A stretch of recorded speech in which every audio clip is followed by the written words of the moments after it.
eu não tenho dúvida, assim como eu assisto e aprendo também, né, com as pessoas, que eu quero esse meu 50-50, mas eu te falar, eu estou só começando, eu vou descobrir aqui, estou tentando descobrir o que eu quero ser quando crescer, e cada vez que eu vou aprendendo mais, eu vou achando melhor esse caminho, né?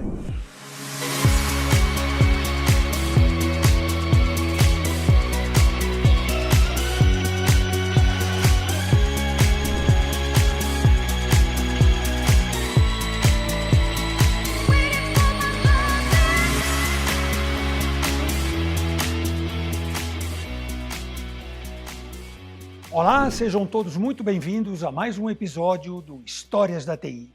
Hoje estamos gravando em uma das áreas de hospitalidade do Distrito Itaqui, inovação em tecnologia para os negócios, as pessoas e o planeta, dentro de mais de 1.200.000 metros quadrados de Mata Atlântica preservada, no município de Itapevi, a menos de 30 quilômetros de São Paulo, onde hoje tenho o enorme prazer, uma honra realmente, de receber o amigo de quase 3 décadas, João Bezerra Leite. Opa. Bezerra, seja muito bem-vindo ao Você- Histórias da TI. Pô, super obrigado. Eu estou super feliz de estar aqui com você, Miguel, e bora fofocar, né? É o que a gente faz sempre quando se encontra, né? É isso mesmo, entendeu? Encontros por acaso, Encontros como por você acaso, fala. Essa é uma encontros- marca registrada Isso aí. sua que eu estou Contos usando por aqui. acaso são os melhores, né? São os melhores. Como vocês sabem, o Histórias da TI foca muito mais na pessoa física, no CPF, não no CNPJ. Então a gente vai falar muito da pessoa física, do CPF de João Bezerra Leite. Obviamente que você vai me perguntar, mas o Bezerra trabalhou mais de 35 anos no Banco Itaú. Sim, vamos falar de tudo isso e de várias outras histórias contadas e não contadas da tecnologia bancária, que tem várias, né, Bezerra? Mas Bezerra é casado com a Cris já há 26 anos, pai de 2 meninos e de 2 meninas e avô do Bento. Eu sei quanto isso é importante. Mudei de liga, é isso aí. Eu também tenho um netinho de 2 aninhos de idade, isso é bastante importante. Então vamos começar do começo, Bora. Bezerra. Década de 60, começo da década de 60, você nasceu no Recife.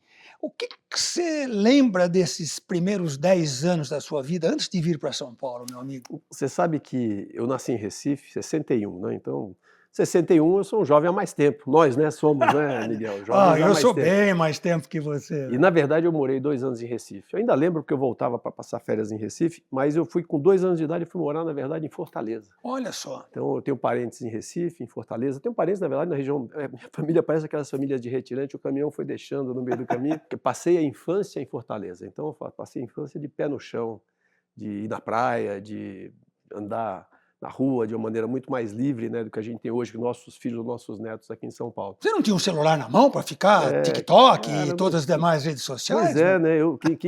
Quem ia dizer que eu, há 50 anos, há 60 anos atrás, eu ia chegar hoje, não podia ficar mais sem celular, né, depois de velho, né? Mas realmente é uma infância de um lugar provinciano, vamos dizer assim, né? Porque eu mudei para cá com 10 anos de idade. Você sabe que a primeira vez que eu comi pizza foi aqui em São Paulo.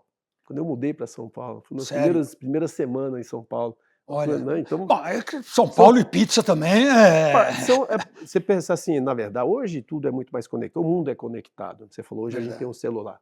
Mas naquela época, vamos dizer assim, eram países diferentes. Países? E meu pai, às vezes, eu lembro que ele ia viajar, ele ia para São Paulo, às vezes, trabalhar, era uma viagem de exterior, né? Ir para São Paulo, né? Hoje tudo muito conectado, hoje a gente dá um pulo em São Paulo, hoje você passa férias na Bahia.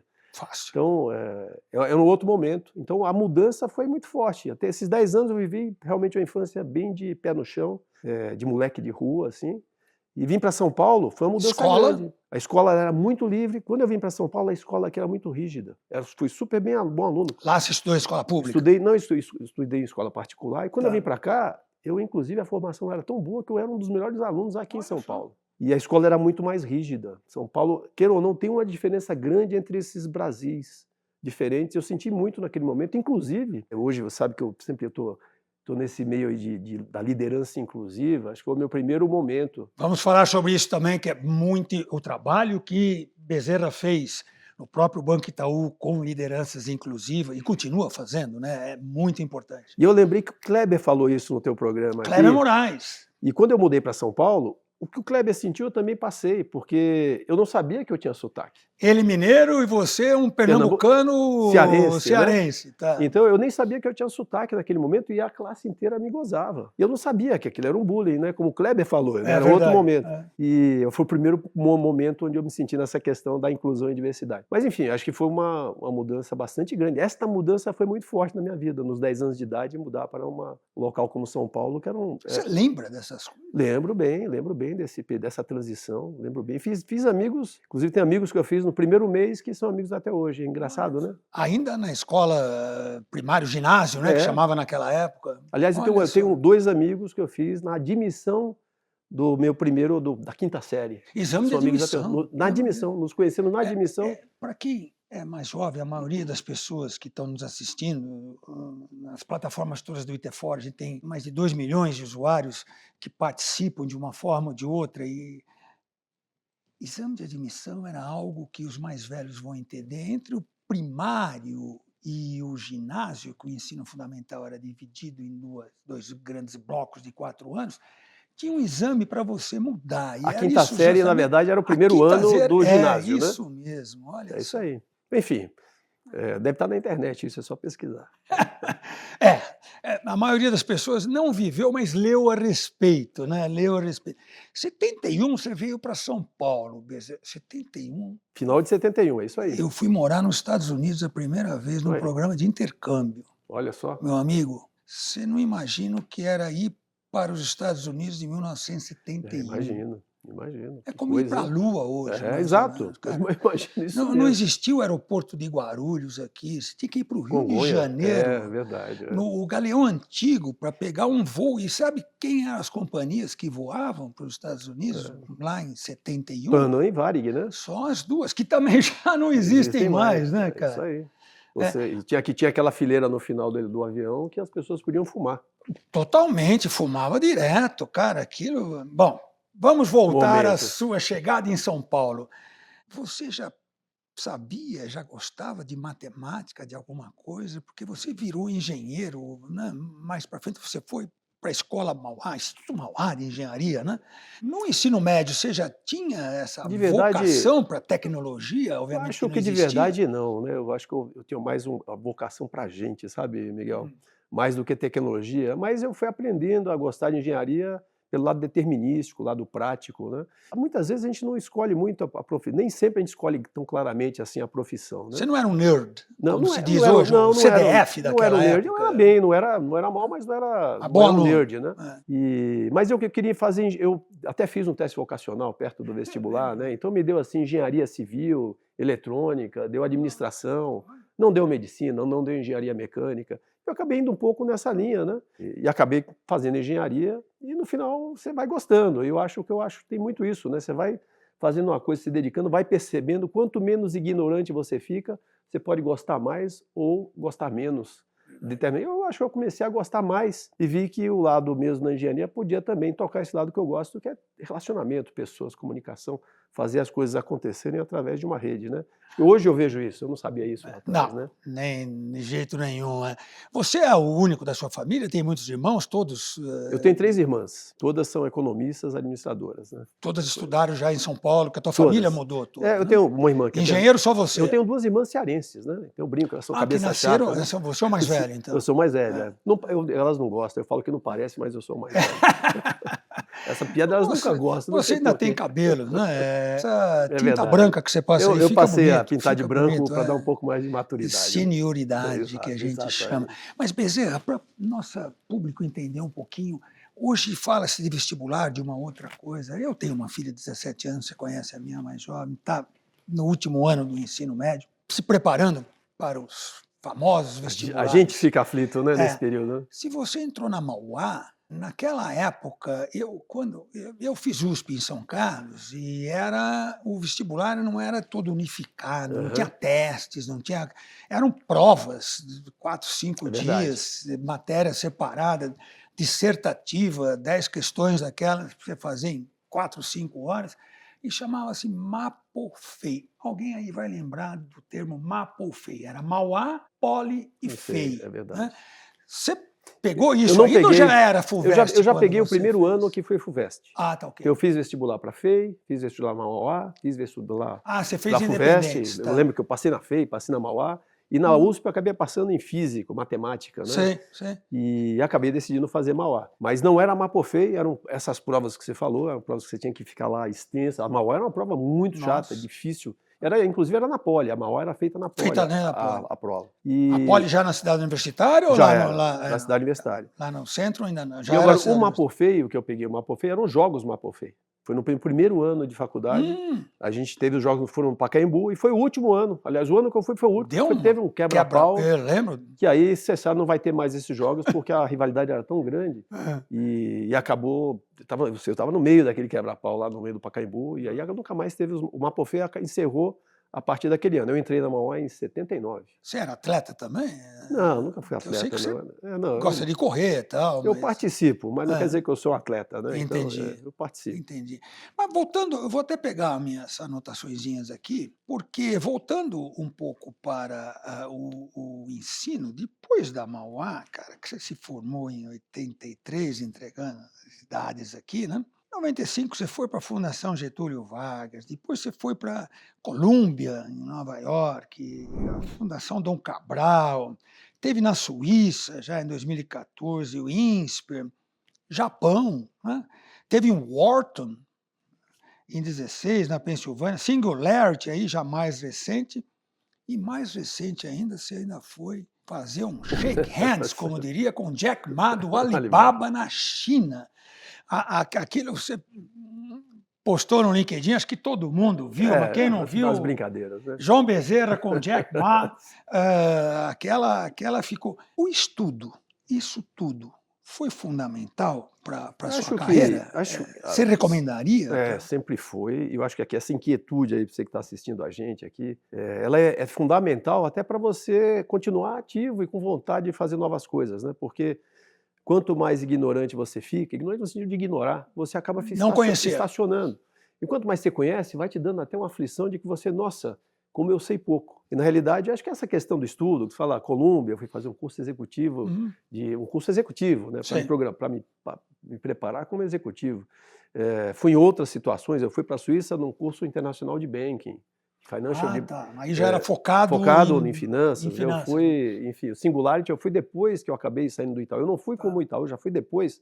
Entendi. Eu fui preocupado não com fintechs, mas com watertechs. Estou generalizando com a cabeça aberta para entender um novo caminho para a minha vida. E a Alibaba eu fui agora, faz alguns meses, para ver esse mundo digital e de inteligência artificial dentro do Alibaba, fazer um curso executivo dentro do Alibaba. Eu acho que esse negócio de aprender, né, e eu sempre brincava de ser um aprendedor profissional. Logo que eu saí do banco, eu fui chamado para um painel, tinham 10 CIOs, aí uma pessoa que é amigo nosso perguntou, como é que você quer ser chamado? Ex-CTO, ex-CIO, ex... Eu falei, não, ex não, põe estudante. E ele pôs a plaquinha estudante, né?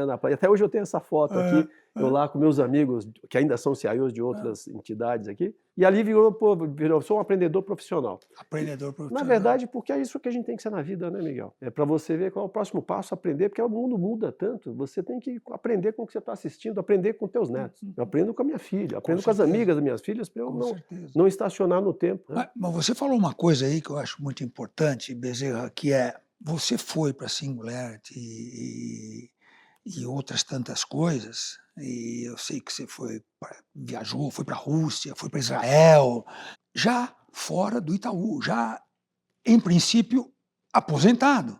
Quer dizer, você não estava fazendo aquilo simplesmente para melhorar a tua posição dentro do banco ou para se capacitar mais e subir um cargo a mais, ou alguma coisa assim. Isso eu acho que é absolutamente importante. É o lifelong learning, que a gente comenta bastante, porque não depende só da sua carreira profissional, isso é um mindset de uma carreira pessoal, você diria isso? Eu acho que sim, Miguel, e aí eu vou dizer um pouco aí para você aí, a turma que está assistindo esse meu ídolo aqui, Miguel Petrilli, eu diria assim, esse lado de estudar, de procurar aprender, procurar saber mais, tem a ver eu querer saber, ainda hoje, o que eu quero ser quando crescer.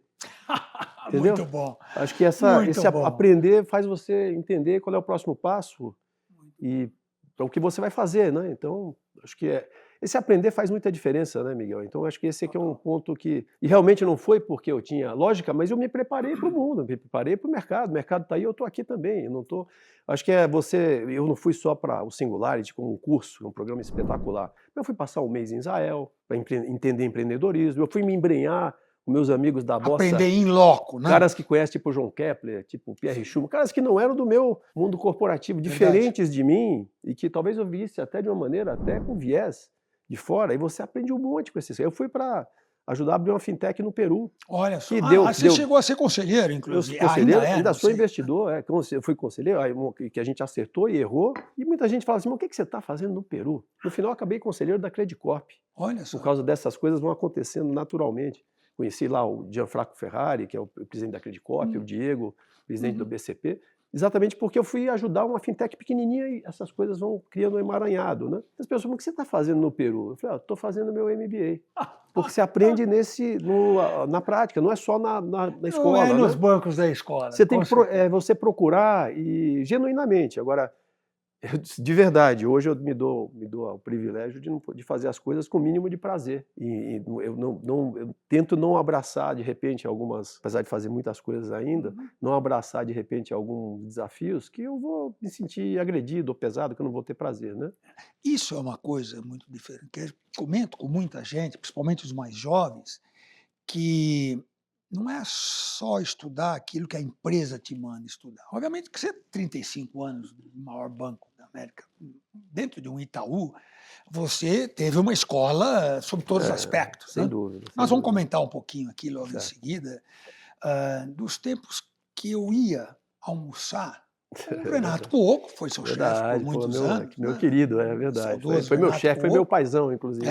Mais do que o chefe, mais do que um gestor. E ele juntava você, o Morelli, o Pascoal Pípolo, aquela turma toda, mas principalmente vocês três, eu lembro que ele chamava para o almoço, e aí ele definia quem de vocês iria participar do Interfórum naquele ano. A gente entra, que convite do Interfórum, eu fiz com muita gente, isso até hoje ainda faço, é como convite de casamento antigamente. Você visitava as famílias e entregava, está aqui, ó, este é o convite, eu e minha futura esposa, vamos casar, é assim, assim.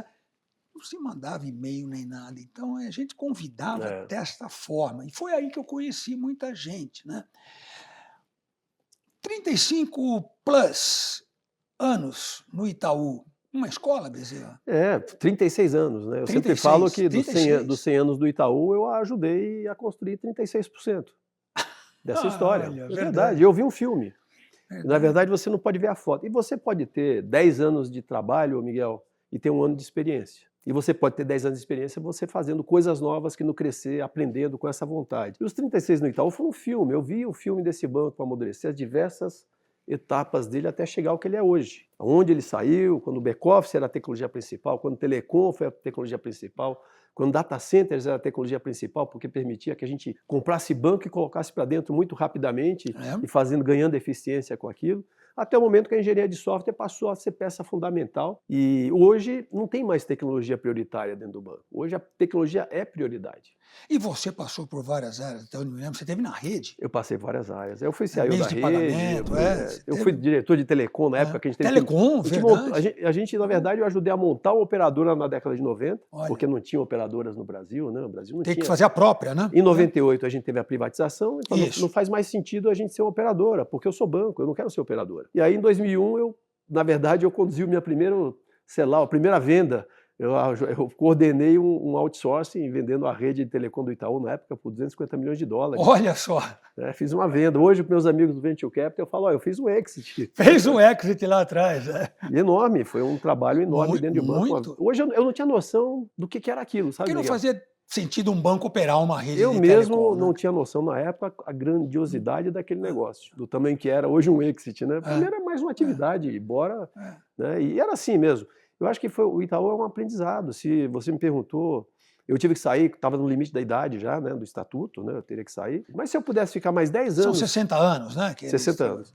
Se eu pudesse ficar mais 10 anos lá, Miguel, eu ficaria Why not? feliz e ficaria porque lá você consegue ter um desafio sempre, se reinventar, ver coisas diferentes e aproveitar o melhor do mundo. Por outro lado, Logicamente, quando você está numa empresa tão grande, tão fabulosa e saudável, você fica meio numa bolha de luxo. E o mundo fora tem outras dificuldades e outros aprendizados que eu vou te falar, Verdade. É. que eu tive de lá para... Eu diria que se eu pegar esse período que eu tive, que eu estou aqui olhando no mercado e citando diversos segmentos de indústrias diferentes que eu participo hoje, eu sou um executivo muito mais bem preparado do que eu era lá atrás, em função dessa diversidade de coisas que eu aprendi de lá para cá, né? Voltando no Itaú, afinal de contas, 35 anos, e eu tive o privilégio de recebê-lo, assim como outros diretores do Itaú, nos nossos Itefórum, que começaram em 1909, no século passado. A primeira edição do Itefórum foi em 99.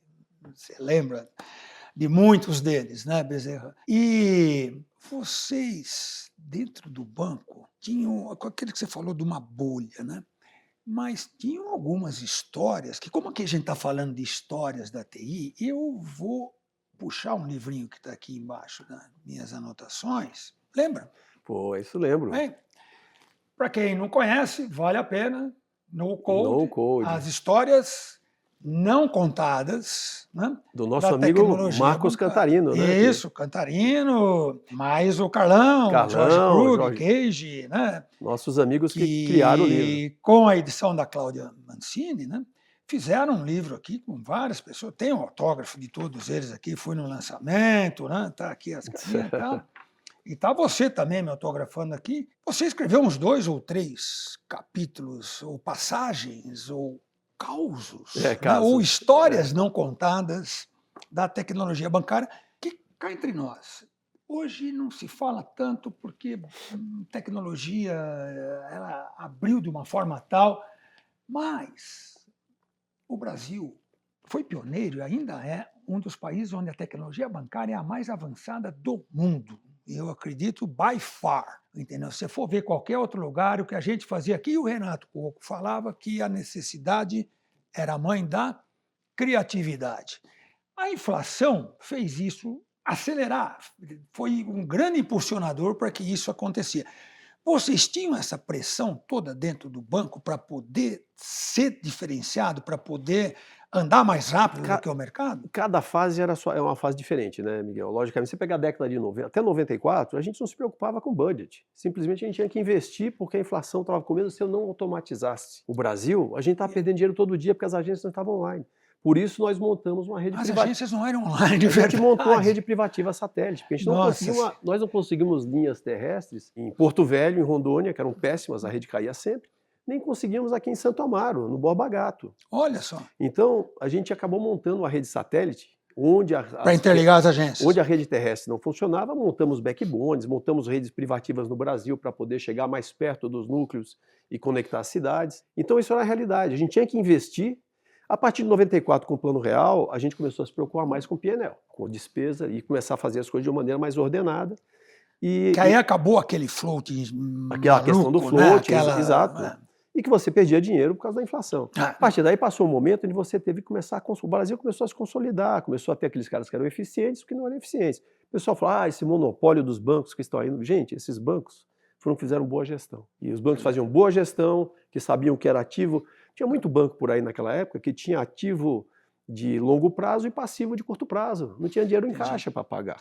Não controlava inadimplência. E esses bancos com boa gestão controlavam isso. Mas a inflação pagava tudo, né? Aquele Na overnight, época, depois né? que acabou a inflação... Muita gente não sabe o que é o overnight, né? Mas era uma loucura, né? E acabava meio que criando uma fumaça. E a partir dali, todos tiveram que começar a trabalhar com gestão. E no Itaú tem uma questão da síndrome da conciliação contábil, do Dr. Olavo ainda. E, na verdade, acho que a partir daí... Olavo Setúbalo, os fundadores do Banco Itaú. E você teve que... Começou a fase de consolidação, de bancos adquirindo bancos, criando conglomerados mais sólidos. Eu acho que a tecnologia fez parte de cada momento da sua vida. Em 90 foi telecomunicações para conectar o Brasil, deixá-lo online, abraçar o digital. Que não existia essa rede. Você falou da Colômbia, em 95 fiz esse curso na Colômbia. Eu era um dos 10 de 70 participantes desse programa, que foi um mês lá, do mundo inteiro, que tinham e-mail e internet. O Itaú já tinha em 95, nós criamos, até porque eu era telecom, né? Eu tinha ainda um bezerra@itaú.com.br, mas olha só, lá atrás. Mas eu acho que no momento da década de 2000 a 2010, a gente criou um grupo de infraestrutura de data center para poder consolidar as empresas, além do lado de sistemas que vinham. E né? cada tecnologia teve a sua... Teve seu momento. Logicamente, daí veio a nuvem. Não fazia sentido o banco ter grandes data centers. Então, é um outro período. Então, você tem que saber aquilo que você tem, aproveitar para aquele momento, criar o expertise, e a partir que aquilo é algo que sai mais barato, tem gente fazendo melhor, você abrir mão. Senão, fica a tecnologia pela tecnologia. Né? Então, é aquilo que o próprio Renato fazia. A gente gostava de voar como tecnologia, ele baixava a bola. Falei, não, gente, isso aqui é um banco. Renato Cuoco. Você tem que usar a tecnologia para a gente poder criar um banco mais forte, mais sólido, mais ágil, né? Que consiga servir melhor os clientes. Olhando o teu propósito. Isso vale para qualquer indústria, né? Falar em Renato Cuoco, no livro aqui tem algumas histórias do senhor Renato Cuoco, né? Eu escolhi uma, né? Se você achar que não vale a pena, tem outras aí também que você pode. Você falou do Dr. Olavo Setúbal, ele também tem os conselhos que ele dava lá dentro, famosos, né? Mas o capítulo aqui que fala João Bezerra Leite e Rogério Oliveira, que era o seu fornecedor na época, presidente da IBM por muito tempo, o grande Rogério, nunca faça entregas no dia 1º de abril. Como é que você resume essa história, que tem aqui 3, 4 páginas, para a nossa audiência? Na verdade, assim, na realidade, a IBM sempre fechava o trimestre e ela tinha que fechar o trimestre até o dia 31 de março, até o dia 31 de dezembro, dia 30 de junho, porque era o fechamento do trimestre. E a partir do momento que eu assumi essas áreas de tinha interação com a IBM, eu comecei a falar, gente, nós somos empresas perenes, a gente não precisa ficar brigando pelo trimestre. É que a IBM era listada, ainda, mas veja, mas a gente em Nova York. Então... Vamos combinar que a gente vai fechar negócio 15, 20 dias antes. No dia 31 de março a gente não fecha negócio. E teve uma determinada ocasião que a IBM ainda esticou e a gente fechou o negócio em 31 de março. E fechar o negócio, é bom explicar, não é um software que você manda uma senha que baixa da nuvem, era entregar uma máquina física, entregar software, entre outras, né? Então, eu fechei. E no final, esticou até 31 de março, eu fiquei bravo com aquilo. Falei, pô, mas esses caras vão... E todos amigos, na verdade, né? Mas, pô, não dá. Amigos, né? Negócios... Claro. A gente faz a parte, né? E a gente fechou no dia 31, e no dia 31 eles pegam as máquinas, eles põem na rua. Às vezes elas ficavam rodando na rua, o Rogério mesmo conta no Verdade, ele conta no nosso podcast. Saíam da fábrica e ficavam esperando a entrega. Aí ele chegou de manhã, era o dia 1º de abril, eu liguei e falei assim, olha, liguei lá para o Fábio Pessoa. Aliás, fiz isso mais uma vez, eu fiz com ele. Essa primeira vez foi assim, olha, não vai dar para não vai, infelizmente deu problema com as malas, não vamos conseguir receber. Não recebemos mais. Como não receberam? Não vamos receber, ele ficou lá. De cabelo em pé. E as metas eram trimestrais. Né? Porque... Então, aí eu falei assim, não, a gente não recebe 1º de abril. Não recebe 1º, não, mas não é possível, não, infelizmente, então recebe 1º de abril, porque hoje é 1º de abril, e ele desligou o telefone desesperado, eu falei, putz, ele desligou, né? Nem foi dentro da IBM saber o que tinha acontecido. Deixou acabar de contar a brincadeira, aí eu liguei de novo, olha, não recebemos em 1º de abril, aí ele pegou, aí quando ele percebeu... Aí que ele caiu a ficha para ele, digamos. Aí ele xingou, então, e, na verdade eu peguei o Fábio mais de uma vez, dia 1º de abril eu ligava, no outro ano eu liguei de novo, falei, Fábio, estamos com um problema enorme aqui, caiu tudo aqui, os sistemas estão todos fora, a gente precisa ver o que a gente vai fazer, mas como está fora? Não, está tudo fora, hoje é 1º de abril, não pode, 1º de abril, as máquinas não podem estar fora, hoje é 1º de abril, e ele... Você dando a dica, mas ele não... Eu pegava todo ano essa, então a história foi para o livro. Nesse livro aqui eu contei, na verdade, umas 6 histórias, e todas elas, porque tem muita história legal aqui que conta como foi criado o SPB, como foi implantado a internet. É fato. Eu acabei não contando nenhuma, as histórias foram muito mais sobre as pessoas do que sobre projetos que a gente fez lá dentro, né? E tem 6 histórias bem interessantes. Aliás, o livro inteiro é interessante, que você pode ler aos pouquinhos, né? Então foi uma ideia muito legal do Cantarino. Valquíria Schmeister, que você conhece, já passou pelo Histórias da TI também, ela conta como é que era o plano real, aquele negócio de mudar os zeros. Vinham bancos lá de fora, que a gente tinha, né? A inflação era tamanha, de quando em quando cortava-se 3 zeros da nossa moeda. Isso dentro de uma operação bancária, de tecnologia, deve ser um passo, Isso é que fez o sistema bancário financeiro. Logicamente tem o Banco Central também, com sua regulação. Nos últimos 20 anos ele fez várias regulações muito positivas que fizeram a regulação, quando anda junto com a inovação, a inovação fica sustentável. Né? E eu acho que esses pontos dessas demandas dos diversos planos que a gente teve aqui preparou mais. Quando você fala para um banco lá fora que você fazia essas mudanças de planos no final de semana, ninguém acreditava. No final de semana. Né? Então eram coisas enormes que nós fazíamos e acabou criando esse online. O SPB ele saiu em função, resultado de um problema bancário, financeiro, seja de bancos que acabaram dando calote E a gente criou essa rede do SPB, que foi uma novidade enorme, que evitou o SWIFT de entrar no Brasil. Tirou o mercado do SWIFT aqui dentro. O SWIFT é só internacional. Verdade. O SPB foi o nosso primeiro PIX, né, vamos dizer assim. Verdade. Certo? E foi algo Ele feito, foi o precursor de tudo, na verdade. E feito internamente. Eu coordenei parte desse projeto na parte de telecom na época, né? Assim como o Morelli participou no lado de sistemas. Então, os bancos criaram essa rede do SPB, o pessoal faz TED até hoje, né? Que caía durante o dia, o TED cai no mesmo dia, em função do SPB implantado em 2002. Como é que foi pegar vários bancos concorrentes, em princípio, obviamente, porque o SPB foi feito em conjunto, né? Todo mundo participou, não Miguel, foi? Não dava para fazer... A gente sempre se falava, esse grupo de tecnologia em bancos, a gente se falava sempre. Uma coisa é ser meu competidor, meu concorrente, a outra era a gente fazer para deixar um sistema mais estruturado. Um sistema financeiro, um banco não pode torcer contra o outro. Porque um banco, quando abala todo o sistema. Porque está tudo interligado. Abala todo mundo, a reputação de todos. Então, nenhum banco quer que o outro quebre. Logicamente, eu quero ser melhor, quero ser mais rentável. Mas o outro ficar muito ruim ou ficar não sustentável não é bom para nenhum banco, não é bom para o sistema financeiro. E você diria que a área de tecnologia é a precursora nesse relacionamento? Eu acho que não, tinha outras áreas também que faziam relacionamento. Eu acho que a área comercial acaba sendo mais acirrada, né? Porque o comercial... Mas eu acho que tem muitas... Briga pelo cliente, vocês não brigavam pelo cliente diretamente. Principalmente no regulatório, a Febraban, você tem um bom trabalho entre os bancos, eles sabem que tem que sustentar e fazer uma regulação num ambiente que permita que todo mundo seja saudável, né? Cada um com a sua competência de gestão, né? Entendi. Eu acho que isso é um ponto positivo. Eu vou trazendo uma história não contada para você, que nem está no livro. Porque aqui eles falam de... Tem algumas, mas eu acredito que dava para fazer mais uns 3 livros desses. Você me lembrou de uma boa aqui, porque eu tinha acabado de fazer esse processo do outsourcing, eu acabei assumindo todas as áreas operacionais de data center, de infraestrutura, de software, etc.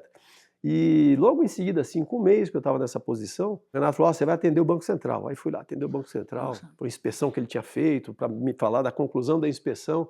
Eu fui atender o Banco Central, estou em franca ascensão, né? Vou atender o Banco Central. Cheguei lá... Em Brasília? Não, fui lá no Itaú mesmo. Eles vieram fazer a inspeção? Eles tinham acabado de fazer a inspeção, foram me dar um resultado. Ah, entendi. Iam dar um recado. Chegou lá assim, vocês são mentirosos, vocês falam que tem desastre recovery em Campinas, não tem nada. E realmente a gente só tinha BET. A gente não tinha um desastre recovery em Campinas. Entendi. Não? E eu levei uma chamada, umas 5, aí mas vamos abrir um PA. Quer dizer, o PA vai para mim, né? Eu falei, saí dali. Aí eu fui lá falar com o meu chefe, na época, o Renato. Falei, na minha vez, só comentando que foi dali, eu falei assim, Renato, não dá, a gente tem que fazer um projeto aqui. E o Renato abriu o cofre lá. Porque não existia redundância completamente total, tinha que baixar a BET. A gente só tinha o BET, então se aquele prédio parasse, não teria como funcionar. BET eu acho que você pode até explicar para a nossa audiência, porque esse pessoal não sabe o que é BET. Na verdade é um processamento que é feito geralmente na madrugada ou que é contínuo e que geram grandes dados, trabalham grandes dados. Mas na verdade a gente passava aquele dado para Campinas, fazia um backup em Campinas. Entendi. E, na verdade, a partir daí a gente começou um projeto de 2 anos, o dinheiro liberou investimento e a gente montou, em 2 anos a gente montou esse BET. Não, na minha vez não, né? Então começou assim. Eu lembrei de uma outra coisa sobre BET, porque hoje em dia tudo é online, né? Está acostumado, é instantâneo, né? É online real time. Quando você estava vindo para São Paulo, eu já estava praticamente aprendendo a trabalhar com cartões perfurados num IBM 1130, que é o que a USP tinha naquela época. Tal. Obviamente, nada online, tudo BET. E BET, você perfurava os cartões, você fazia todo o fluxograma direitinho, escrevia os códigos e tinha que perfurar cartões para poder mandar aquilo para ser compilado, etc, etc. Muita gente vai saber do que eu estou falando aqui. BET, Bezerra, eu tive uma oportunidade uma vez, já trabalhando depois, no começo da minha carreira artística, digamos assim... É um processo grande para consolidar dados, né? Atualizar dados. Eu fui gerente de CPD na Sandoz, indústria químico-farmacêutica, que se juntou com a Novartis, etc. Produtos Sandoz, remédios, vocês veem em todas as farmácias aí, que era onde hoje é o consulado americano aqui em São Paulo. Já foi tirar visto lá? Já, sei onde é. Uhum. Você desce lá, tem aquela salinha, tem aquele vidro à prova de bala lá. Sabe quem pôs aquele vidro à prova de bala? João Bezerra Leite. Nós, para fazer o quê?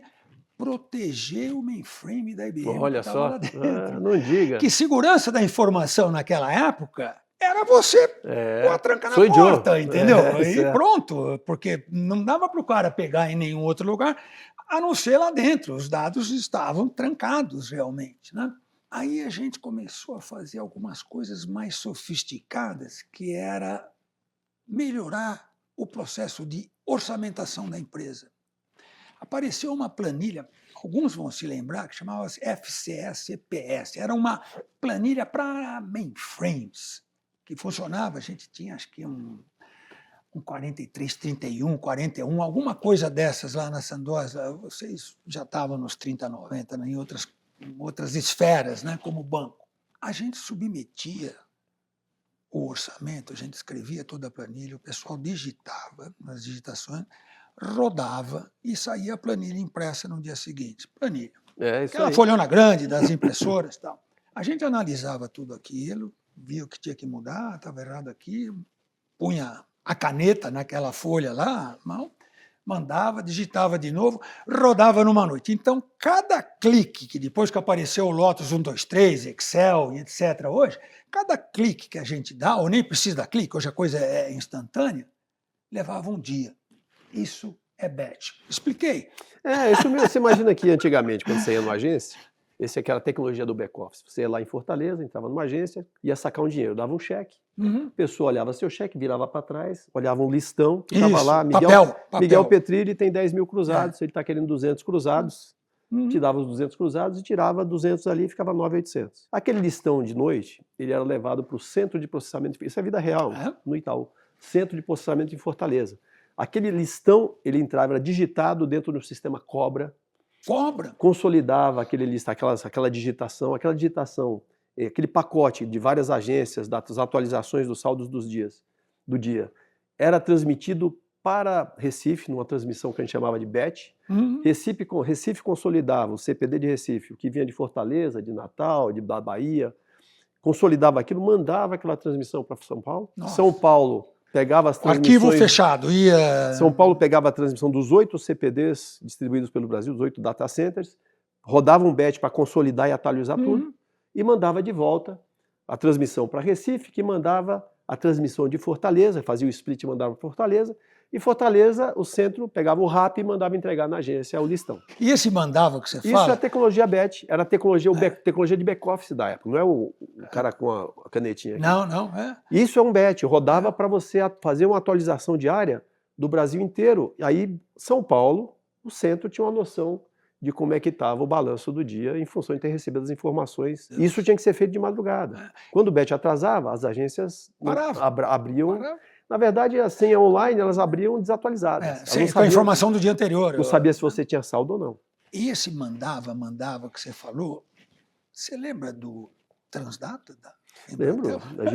A gente fala de link, o link caiu, a rede, não sei o quê, que hoje eu tive que contratar um Transdata, porque nesse escritório aqui, atrás do Shopping Morumbi, ali onde é hoje o consulado americano, ali era o CPD dessa nossa, só que as fábricas estavam em Resende, no estado do Rio de Janeiro, que é onde eu comecei como engenheiro. Era feito através de um Transdata da Embratel naquela época. Levou 1 ano e meio, 2 anos para conseguir aquele Transdata. A linha telefônica levava algo parecido também. E ele viajava como, Bezerra? Você já tinha posto satélite lá no banco, mas viajava no... fiozinho. Par trançado, cabo de cobre na Dutra. Isso. Qual era o SLA que a gente tinha que se bandido roubasse os cobres, e roubavam sempre? Não tinha SLA. Não tinha SLA. Eram dias, né? Cara, hoje você fala de um SLA de minutos, horas... Mas a capacidade, né, Miguel? Se você pegar hoje um 5G, pega em casa, quando você tem uma fibra em casa, você tem velocidade de 500 mega, 1 giga na tua casa. Quando você pega, naquela época, entre Recife e Fortaleza, a gente tinha modems de 9.600 kilobits por segundo. Entre o centro e a agência, 2.400, 4.800 quando muito. O satélite entre Recife e São Paulo, ele tinha uma 64 kbps, era uma alta velocidade, 64 kbps. Depois as redes cresceram para ter de megabps. Hoje a gente fala de giga, né? Então era um mundo diferente. Logicamente, transações pequenas. Hoje a gente não trafegava vídeo, não trafegava voz. Coisa muito pesada. Voz começou depois, com os backbones pesados, que a gente ligava os PABX dos prédios. Então era um outro mundo. Hoje o mundo de telecomunicações cresceu muito. O mundo hoje é um mundo conectado, com alta velocidade. Você está falando de você permitir carros autônomos porque você tem telecom. Não é só porque você tem inteligência artificial. E é o que eu brinco, que o Histórias da TI vai do cartão perfurado à inteligência artificial, que você acabou de falar.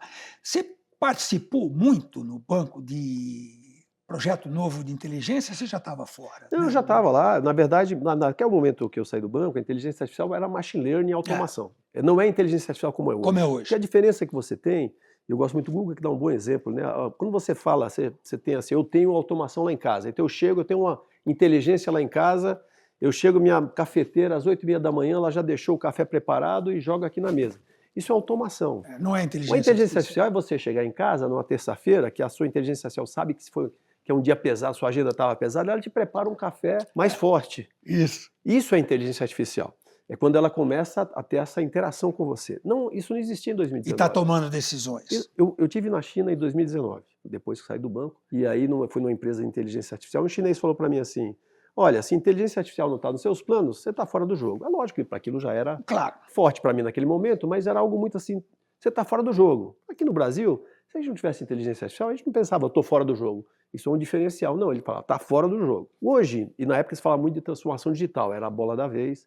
Eu fui agora em 2025, transformação digital, ela é default. Uhum. Ela tem que existir, nem importa.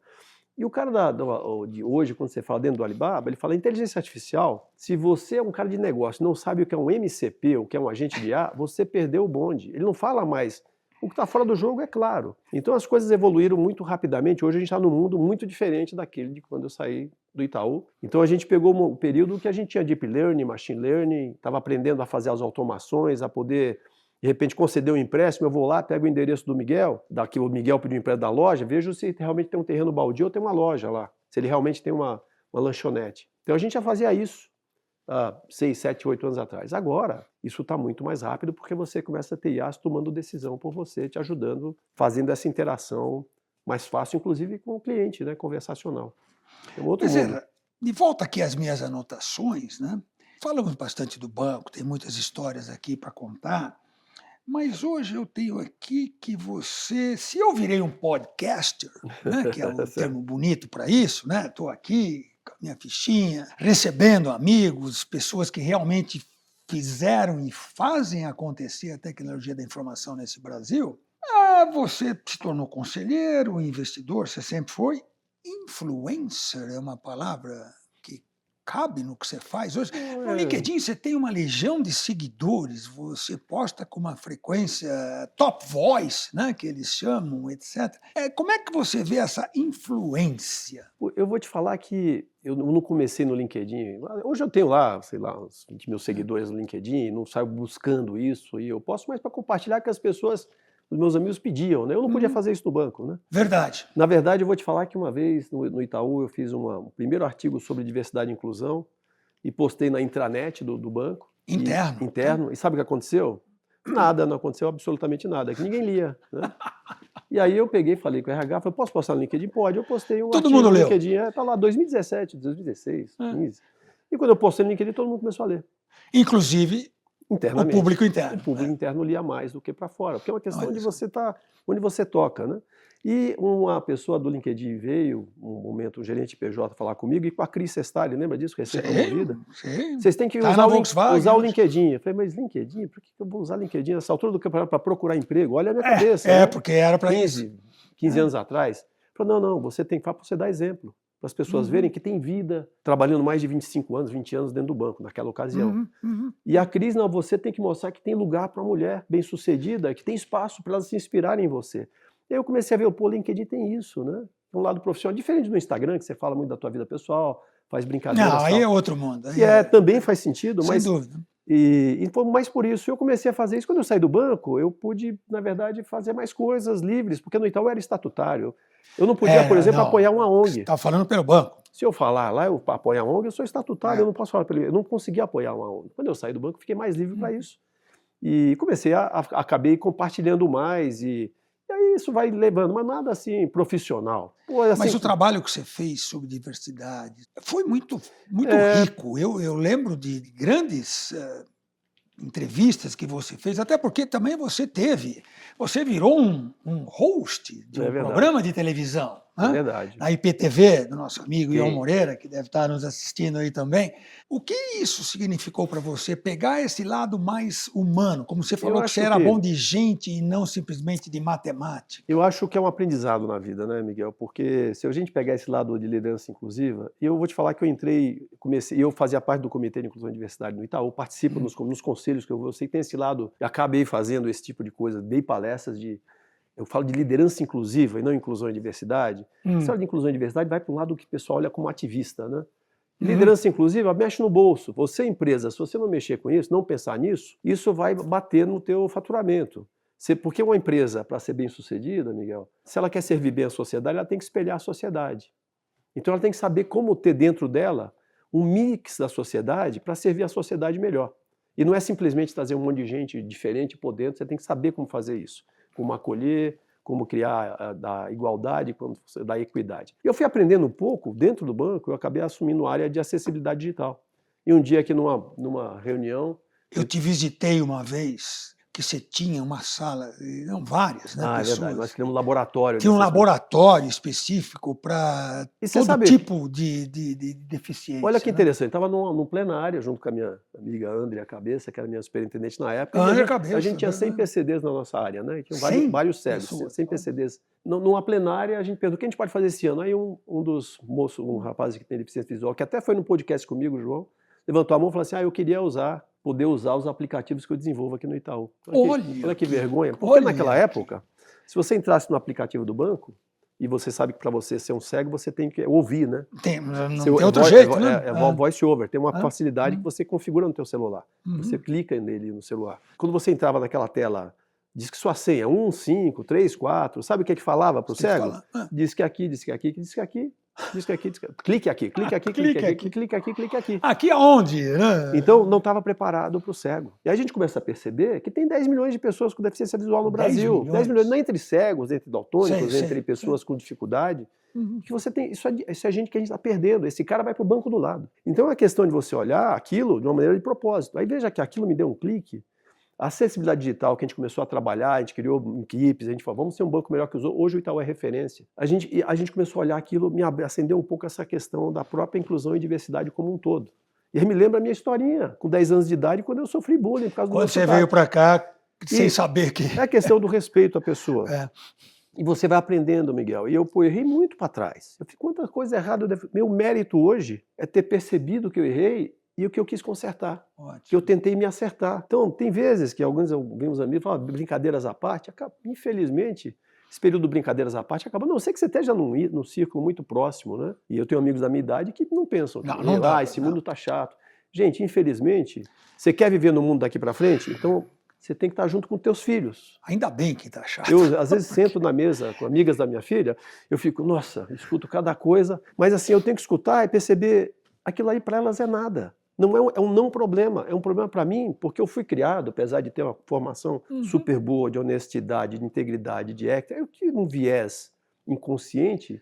Era o padrão da época. De certos preconceitos. E que eu tenho que dizer, e esse é um problema nosso, da nossa idade.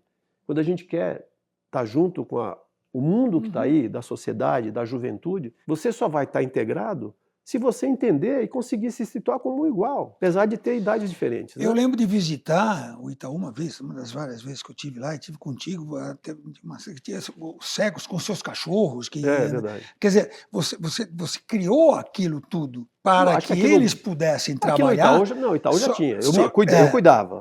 Só que faltava jogar para todo mundo poder utilizar, acho como que você tem falou. Que ter esforço, sabe? Muitas vezes os caras olham, lá vem o cara, o defensor das causas. É uma brincadeira, mas assim, é isso mesmo. O pessoal tem que me reconhecer assim, tem que ter um pouco de receio de eu estar lá e estar falando, você tem que ter um esforço. E você já tinha senioridade suficiente para tal, né? Eu era duro com relação a isso. Você vê, tem uma situação que uma vez um dos cegos que trabalhava comigo, ele... que andava com que é o direcionador dele, ele errou e caiu no lago na Conceição. E eu fui brigar com todo mundo, como é que pode? E aí como o pessoal me respeitava, veio falar comigo, resolveram, colocaram guia, eu falei lá com a turma toda, com nossos amigos, mas aí veio o gerente, veio falar comigo na reunião, esse eu fiquei bravo, porque ele virou e falou assim, não, você vê, cara, a gente pôs tudo lá, mas também, né, precisa falar com o cara para ele não, a culpa também é dele, foi andar do lado com a gente, jura, que eu estou escutando isso, porque a gente quer se justificar, é melhor dizer, pô, desculpa aí, bora arrumar, sabe? Tem coisas pequenas, Miguel, do tipo assim, E é a boa vontade, é a falta, é a ignorância que a gente tem. Então a gente tinha lá, o banco é muito preocupado com isso, mas tinha lá um banheiro específico para PCD. Aí o que acontecia? As pessoas usavam, PCD chegava lá e não conseguia usar. Acontecia isso, Fato. é um prédio muito grande e tal. Aí as secretárias com a maior boa vontade, pô, não pode acontecer mais isso que elas fizeram, agora a chave fica comigo, ninguém vai usar o banheiro. Pronto. Aí deixaram a chave com a secretária. Que coisa, o PCD chegava lá, estava trancado. Tinha que chegar na secretária. Então assim, olha como a gente não é preparado, né? Primeiro pelo respeito, e segundo porque a gente acaba dando as soluções mais erradas, né? Querendo fazer o certo. Enfim, a gente tem que São pequenas se preparar. coisas, né? Isso, embaixo do teu LinkedIn, no teu perfil, está escrito Small Things Smartly Made. É isso aí. Eu aprendi isso no John Singularity. Hagel III. O John Hagel foi um professor da Singularity, um cara mais, assim, jovem há mais tempo que nem nós. Singularity é tudo espetacular, tudo glamuroso. Aí chega o John, entra lá, um senhor de cabelo branco, comprido assim, trabalha lá numa consultoria, e falou assim, olha, desculpa aí, sei que vocês querem, não vai ter nenhum PowerPoint aqui. E foi a melhor palestra. Ele falava de planejamento estratégico, de olhar para frente e tal, estratégia. E ele falava isso, small moves, smartly made, can set big things in motion. Ou seja, pequenas coisas todo dia, bem feitas, direcionadas, bem direcionadas. E eu aprendi isso na China também. Na China aprendi muito isso no Alibaba. Assim, pense 10 anos, planeje 3 anos, execute bem 1 ano. Mas saiba para onde vai, né? Think global and act local, né? Você precisa exato. fazer isso também. Bezerra, vamos andar para Você falou de idade, um cara tão jovem, ou jovem há tanto tempo quanto nós, né? Como é que foi os cabelos ficarem brancos e você dentro do Itaú, com um bando de garotos, tecnologia cada vez mais rápida? Aconteceu algum tipo de etarismo lá dentro contigo? Não, no Itaú não. No Itaú, você era o chefe também. Eu vou dizer que existem essas organizações todas, não é só o Itaú, ainda tem um certo viés. O cara está com 55 anos, está na hora dele sair, 60 anos. No Itaú tem que sair porque era estatutário, o estatutário tem que sair. No resto do banco não precisa. Até o nível superintendente você não precisa sair com 60 anos. Eu acho pode ficar. Eu vou te falar, 60 anos o cara está chegando no auge intelectual dele. Fato. Depende dele ter energia também. Porque tem muito cara na nossa cidade que não está querendo também, está querendo ficar ali comandando só, né? Não está querendo ser chefe, não querendo ser parte, né? E eu acho que hoje em dia não tem mais espaço para o cara que quer só colocar as cartas, o cara tem que participar. Eu acho que tem muito espaço para os 60 a mais, entre aspas, participar dessa economia e estar junto, mas depende também de nós, depende dele, né? Quer dizer, você teve que desaprender para poder evoluir? Olha, na verdade, foi naturalmente dentro do banco, era uma coisa, eu tinha certa facilidade pela autoridade, você tem uma insígnia, isso ajuda, embora eu não gostasse, mas acaba, o fato de você estar próximo, e hoje eu reconheço que eu era próximo, né? Hoje eu não percebia, que para você que está saindo, está entrando para nova, cara, dê o melhor que você possa em qualquer momento, porque mesmo que você fracasse, as pessoas vão reconhecer depois. Banco, principalmente, fracassar tem consequências, principalmente em tecnologia, né? Acho que hoje menos, né? Você não pode hoje tem fracassar, né? uma coisa. Uma coisa é você errar com o cliente, não pode errar com o cliente. O cliente ali a gente tem que protegê-lo sempre. Mas eu acho que fora, Miguel, tem muito isso, porque quando o cara chega com 50 anos, a nossa cabeça é preparada pelos nossos pais que nós estamos ladeira abaixo. Que agora é só ladeira abaixo. Quando, na verdade, 50 anos você está na metade da tua vida útil. Eu que eu diga. Certo? Então você tem que pensar ladeira acima.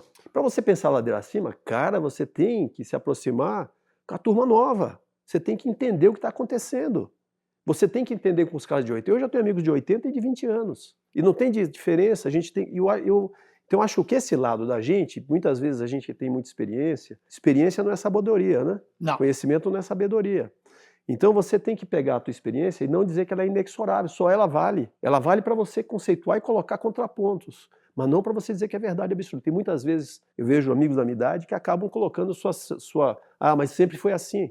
E não é assim mais. Você tem que entender porque as coisas mudam, as pessoas mudam, os hábitos mudam. Você tem que estar pronto, né? Então eu acho, Miguel, eu sou um cara super otimista, que eu vejo que daqui a uns 10, 20 anos, eu vejo amanhã, eu vejo avós e netos, é um mantra que eu falo sempre, avós e netos, os dois trabalhando juntos, os dois no seu auge. Quer dizer, ele pode manter a relevância sem querer competir com os mais jovens, né? Cada um dando o que tem de melhor. Não tem competição, tem colaboração, muda de colaboração. E com isso você consegue manter a sua influência, né? E vou te falar mais. Sem usar da autoridade. E eu vou É falar isso que mais tá para me você. falando? Muitas vezes, tenho depoimentos, muitas vezes, essa questão do viés contra o cara 60 a mais, Miguel, vem do cara 50 a mais. Porque ele não quer admitir que ele está ficando, entre aspas, velho. Entendi. Então ele acaba dizendo, eu não faço parte dessa turma. Então, muitas vezes o viés e essa reação vem do cara 50 a mais, não é do cara 30 a mais. É incrível isso. Eu estou falando por experiência própria. Porque ele, ao acha, invés dele ele preparar um sucessor, ele acha que... Não, porque ele está se achando ele mesmo, se olhando no espelho, eu estou me vendo ladeira abaixo.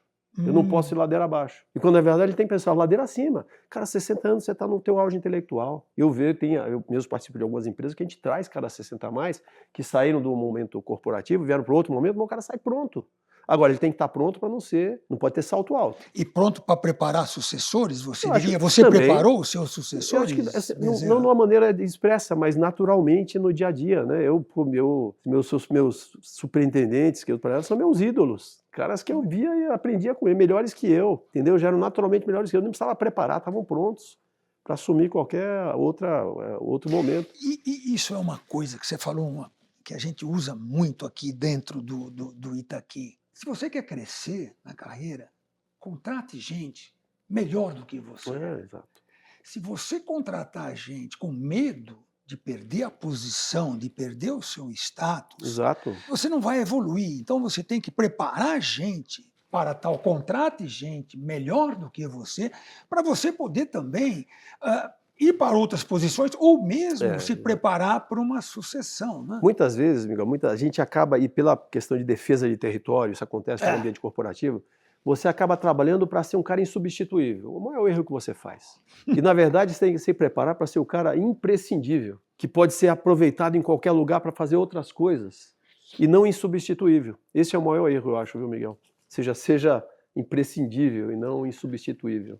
O cara, quando está no meio corporativo, ficou 30 e tantos anos numa empresa, ganhou o relógio de ouro que existia antigamente. Eu ganhei. Eu ganhei. Hoje em dia não 30 é bem anos assim, de tal, eu recebi o relógio de ouro. E ver que tem gente mais jovem, crescendo, etc.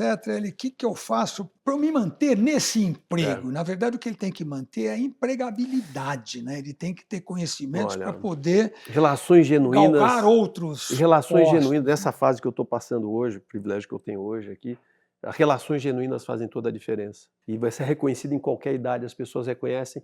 Quando você se doa, realmente tem generosidade intelectual, ela volta para você naturalmente de alguma maneira. Hoje, geralmente, nas áreas, os conselhos que eu vou, por pequenas exceções, eu sou jovem há mais tempo da sala. E estou ali no meio, e estou ali, sou parte da cerveja também. Depende da tua vontade de querer fazer parte e aprender com todos. Né? E tem aprendizado todo dia, Miguel. Toda hora tem aprendizado. Você tem que estar disposto a aprender. Né? Ou seja, foi parar na China de novo. É fácil para a China? Eu adoro, mas não é fácil. Vamos abrir um parênteses aqui, porque eu acho que China, a gente está vendo em LinkedIn, seus próprios posts, né, todos os seus seguidores, eu entre eles, obviamente. Tem artigos bem legais de China, simplesinhos, fáceis de ler. O que você falaria para os jovens, principalmente, vai aprender mandarim? Não é bem por aí, mas o que a China está fazendo? O que te impressionou muito na China? Eu acho que a China tem uma coisa, a gente tem um viés muito... A gente olha para a China olhando o viés do século passado, principalmente o que aconteceu na Revolução Cultural, que foi uma coisa muito ruim. Quando a gente devia estar olhando para a China com um viés dos séculos passados e do futuro que ela está construindo. Então, com isso... Explica melhor, vamos lá, para que todo mundo possa entender. Século passado, a China tem um lado do viés carimbado de comunista, que come criancinha, livrinho vermelho, fome, que o restaurante chinês é sujo. Realmente, muito chinês que milhões e milhões de pessoas que morriam de fome, etc. Mas tem que lembrar o seguinte, que a China virou comunista em 49, porque um cara reunificou a China, porque 100 anos antes, em 1850, a Inglaterra invadiu, o Japão invadiu, a França invadiu. O PIB da China naquele momento era 30% do mundo, praticamente. Ela virou, em 49, ela era 4% do PIB do mundo. Por quê? O que aconteceu nesse período? Foi o período que teve as invasões. É o que eles chamam de período da vergonha. 100 anos de vergonha. Ou seja, o PIB foi para 4%. E aí, como o cara comunista foi lá, reunificou o país. Mao Tse Tung, com o livrinho vermelho, pirâmide de Maslow, por necessidade básica. Verdade. E aí veio um monte de coisa ruim, que só na década de 80 começou a ser revertida. E, por não outro estamos lado, julgando o mérito de Por outro lado, ele do que foi feito. Né? reunificou o país. Agora, antes de 1850, a China era um império. E a China, ela, antes de ser comunista, ela é confucionista. Confúcio. E ela tem assim valores muito fortes como integridade, família, hierarquia, meritocracia.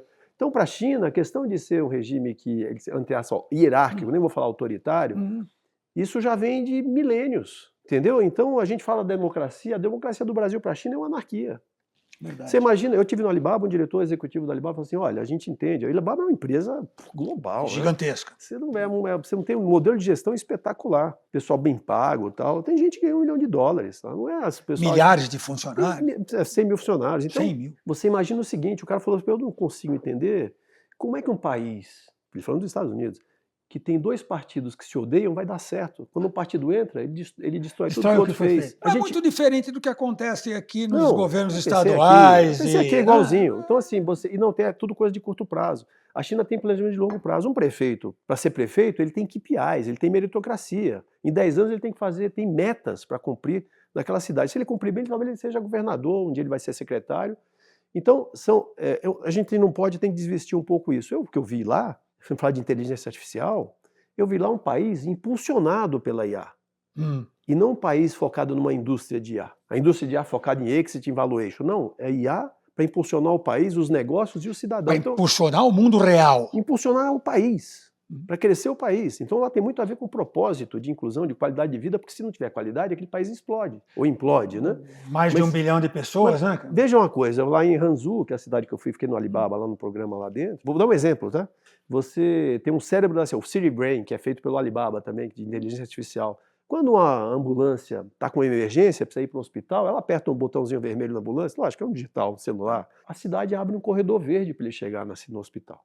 Entendeu? Todos os sinais de trânsito, corredor etc, verde, semáforos, dentro do possível. Dentro né? do possível, liberam abre o corredor verde, passagem. então você não precisa falar com ninguém, você não precisa avisar os guardas, nada. Simplesmente abre naquele momento que ela está passando por ali e a cidade está enxergando aquilo. Aquilo é a inteligência sendo usada a favor do cidadão. Então, a forma de pensar é diferente. A questão lá é IA focada em inclusão, não focada em exit, não focada em valuations, né? Ou seja, modelos menores, impacto maior. Você que esteve na China, muitos falam, eu gosto de história e obviamente isso é algo básico, né? Dos grandes ciclos, né? De a cada 250 anos, não aqueles ciclos menores de 50 e poucos anos de Schumpeter, mas os grandes ciclos que começou com os Habsburgos, com os holandeses, a dominação lá atrás, depois o Império declinou, aí vieram os britânicos, né? Os ingleses que dominaram, declinou, e hoje são os americanos que estão crescendo, principalmente no pós-guerra, que é a grande potência hegemônica, que está apresentando já, né, que é o que eles falaram, um país onde internamente as pessoas se odeiam, vai ser difícil crescer como um todo. Né? Você acredita que a China é o próximo? Olha, o chinês não é o próximo. A próxima potência na verdade, hegemônica? o chinês sabe que é só esse períodozinho de tempo de 200 anos que eles estão atrás. Porque para eles... Vão voltar. Nos Estados Unidos, tempo é dinheiro, que eu falo do curto prazo. Na China, tempo é tempo, dinheiro é dinheiro. Então, eles têm um planejamento. Explica isso para todo mundo melhor. Tempo é tempo, dinheiro é dinheiro. Gostei são coisas disso. diferentes. Bezerra. O tempo lá para eles, esse 200 anos é nada. Eles pensam, vamos planejar para daqui a 50 anos. E se você pegar num país completamente capitalista, é para daqui a próximos 2 anos para eu fazer um exit. E trimestre a trimestre, como era a história da IBM. Tem um plano de longo prazo, que está sendo construído gradativamente. E quando o governo, porque, na verdade, você pega um país muito capitalista, o mercado diz para onde vai e a regulação tenta acompanhar. Na China, a regulação, o direcionamento governamental dá um caminho e o mercado... Tem mercado também lá, também igual, tá? Tem caras que nem nós lá. Eu vivo igual. Tem Pizza Hut, você come pizza, come comida chinesa, você tem trabalho, você compra seu carro, você compra sua casa. E é diferente um pouco o modelo, né? Mas assim, a vida é igual. Então, acho que lá para eles estão planejando para longo prazo. E não tenho dúvida que é só um lapso de tempo. 200 anos para eles é nada. Porque a única cultura milenar sobrevivente da história do mundo é a China. Verdade. Não tem nenhuma outra. Você falou desses... Império Persa, não tem só... 200 anos não é nada. Acho que eu já comentei em algum desses episódios. Sem defender, sem fazer o julgamento de não, valor, defesa. Estamos julgando. É um fato só, evidências, está aí. O nosso projeto no Distrito de Itaqui, né, que a gente tem o Itefórum, que todos conhecem, participam, você nos deu o prazer de estar várias vezes conosco, que é a parte dos negócios, né? A gente tem uma parte de educação, o Instituto Itaqui, bastante grande também.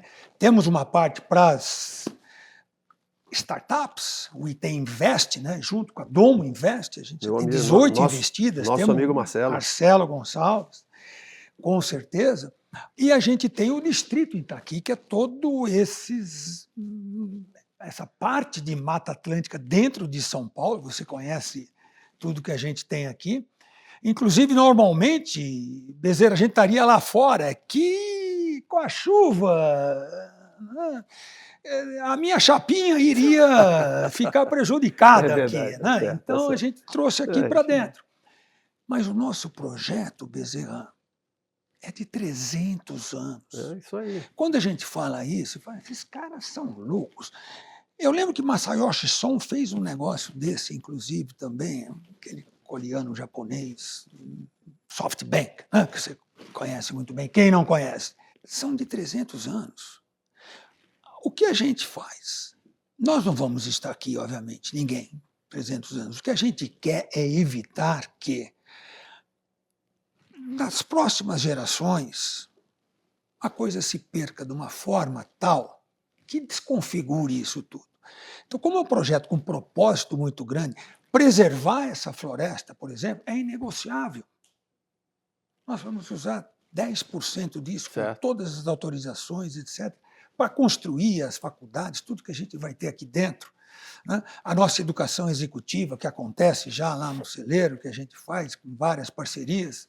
Esses inegociáveis é o que vai garantir, que vão garantir realmente, que o projeto se perpetue. Ninguém vai derrubar essa floresta, porque isso está escrito na pedra. Trazendo para a pessoa, para João Bezerra Leite, você tem negociáveis contigo, Bezerra? Eu acho que o negociáveis é esse, é da questão da ética, né, Miguel, para fazer o certo, né, de você ter, seja, manter os teus valores, né, tradicionais, né. Acho que para mim isso é inegociável. Eu já aprendi também no Itaú, né, lá tá no valor, né, ética é inegociável. E ética é um negócio que, eu repeti essa semana, ética é um negócio difícil, porque ela tem que ter dilema, né. Ética, o que eu estou falando de ética, é quando você faz um dilema entre o certo e o certo. Se o Miguel é meu amigo, eu faço negócio com o Miguel vai me chamar para almoçar, ele vai pagar o almoço pela IT Media, pelo IT Forum. Será que eu devo aceitar o almoço do Miguel? Entre o certo e o certo, porque não tem nada errado aqui. Uhum. Quando você está falando o Miguel vai me dar uma propina, aí entre o certo e o errado, não é uma questão de ética mais. Verdade. Então, ética é isso, né? Uhum. Então, eu acho que é manter minha vida nesses valores de ética, de ter o dilema, mas o dilema é um dilema que é entre o certo e o certo sempre. Então, eu quero negociar, eu quero viver sempre entre o certo e o certo. Minhas dúvidas estarem sempre o certo, porque entre o certo e o errado, eu não posso ter dúvida. Sensacional. Que recado, ou que conselho você daria para esse jovem que está começando a carreira executiva, ou que já está no meio de uma carreira executiva, seja numa grande empresa, ele fica os 36 anos que você ficou numa única empresa, ou ele muda a cada 4, 5?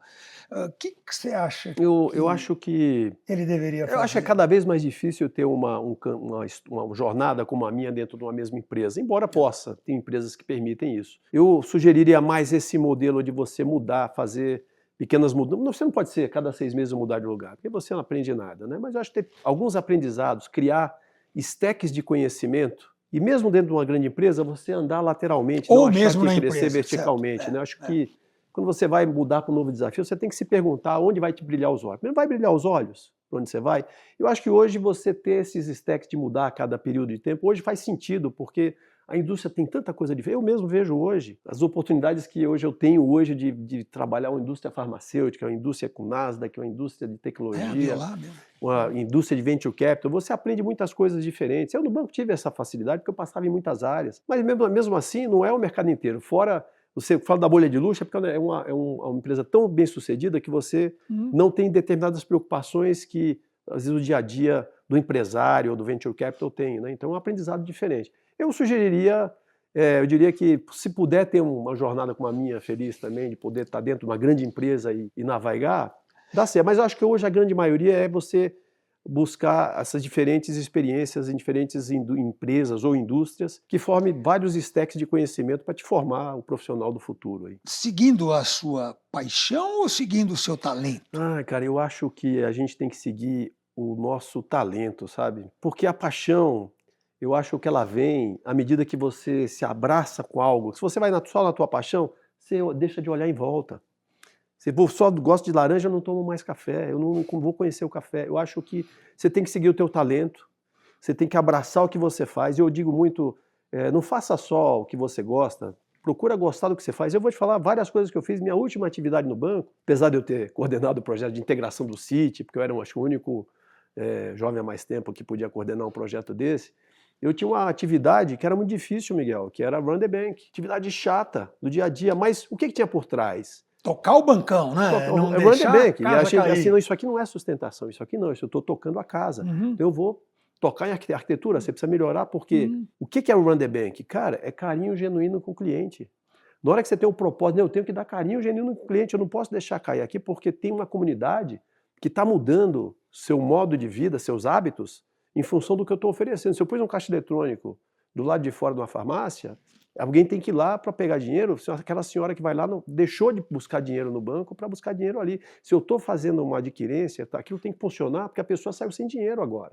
O Pix tem que funcionar. Então, Olha, é carinho. Na hora que você põe carinho genuíno com o cliente, aquilo chato passa a ter propósito, passa a dar satisfação, cara, aquilo vira paixão. Então, por isso que eu acho que você tem que seguir o teu talento e não só a tua paixão.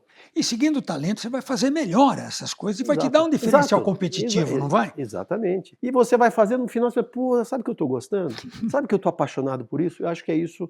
Eu acho mais do que é muito, muito cômodo você, vou só seguir a minha paixão.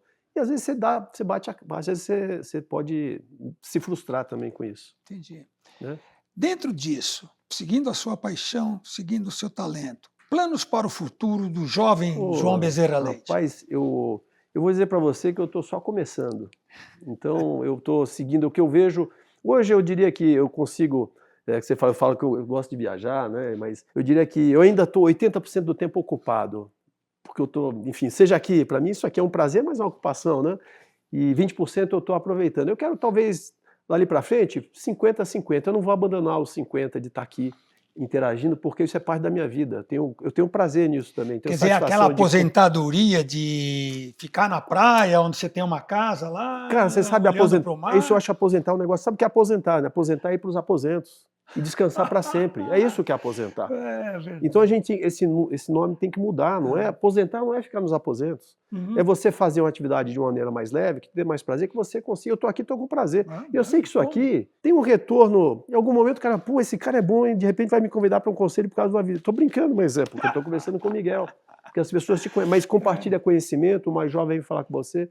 Isso gira. E está ajudando muitas Não, pessoas, eu não tenho né? dúvida, assim como eu assisto e aprendo Uhum, também, né, uhum, com as pessoas. uhum.